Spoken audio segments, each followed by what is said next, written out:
Hi, this is Ram Ramakrishnan, your success coach. As part of the knowledge dissemination, today I will give an example from my professional life where how I handle this using this three-step success framework. After merger of the two my big multinational organization, I was assigned to consolidate the facilities in India across the locations. It involved three things. Number one, reduction of some of the facilities footprint. Number two, consolidating certain facilities and so that we can close down those smaller facilities. Number three, finding out some of the new facilities and bringing in that consolidation into the new facilities. It involved at the end of the consolidation a delivery of $10 million per annum.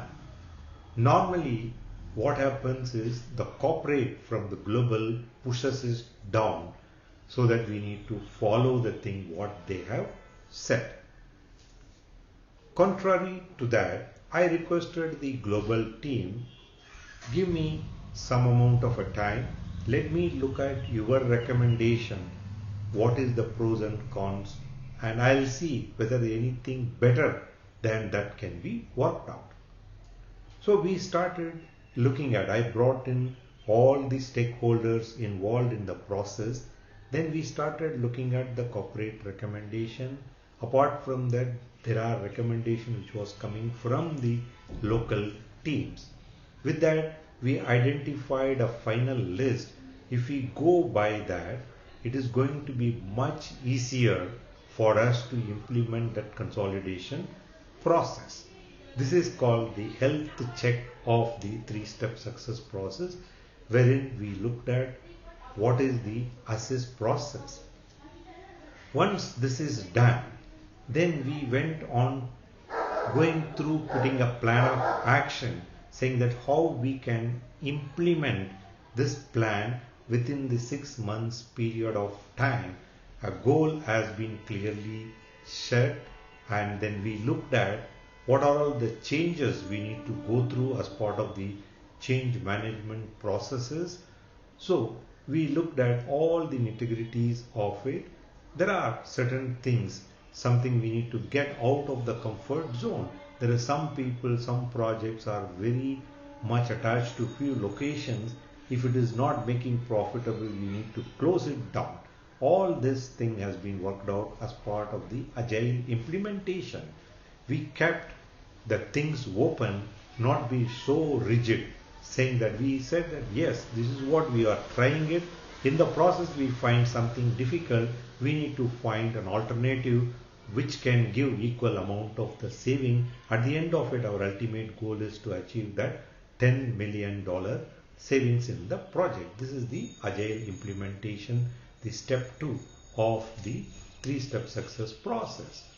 Then finally we moved on getting that implemented with the proper governance system, and we had a very clear governance who all need to be there as part of the governance meeting.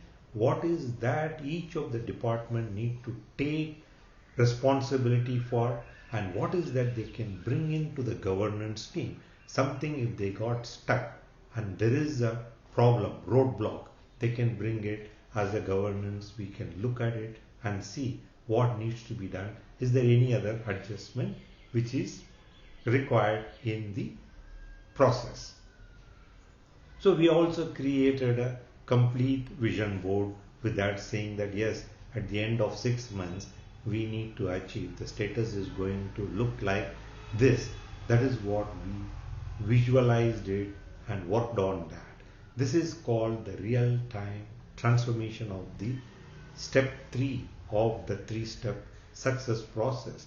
By following this, doing a health check, creating an agile implementation plan, then moving on to the real-time implementation plan, I was able to effectively lead this project with my team and complete it within the 6 months period what we wanted to achieve.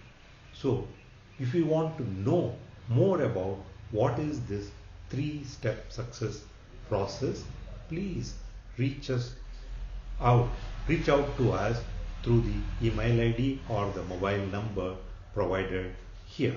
Thank you. This is Ram Krishnan, your success coach, signing off.